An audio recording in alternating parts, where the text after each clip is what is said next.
Hello guys, welcome back to NFT Inspo. For today's video, we are going to show you how to fix Capitec Bank app not working. So if you're interested, let's start our tutorial.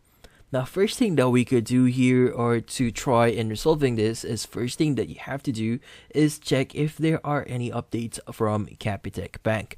So go ahead and open up Google Play Store, search for Capitec Bank and see if there are any updates. So in here, when you actually update your Capitec Bank, you're getting the latest updates for Capitec Bank, and most probably this will actually solve your issue.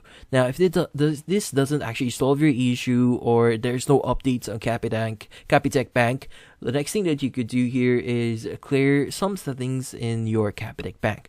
So from here, locate the Capitec Bank mobile application icon here and just press and hold on it, and from here just click on app info. Now from here, what you need to do is you need to click on clear data, and from here clear cache. So once you clear cache, just click on OK and see if that solves your issue.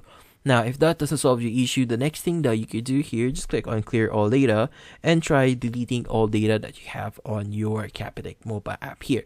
So by clearing this, you are actually clearing any information on your Capitec Bank, and you might need to re-log in into the application itself. So once you've done that, go ahead and see if that solves your issue, and that's about it. So if that doesn't solve your issue, the last thing that you could do here is directly contact Capitec Bank to see if they could actually help you with the issue itself. But that's about it. So hopefully this video was able to help you. Like and subscribe to NFT Inspo. Thank you for watching.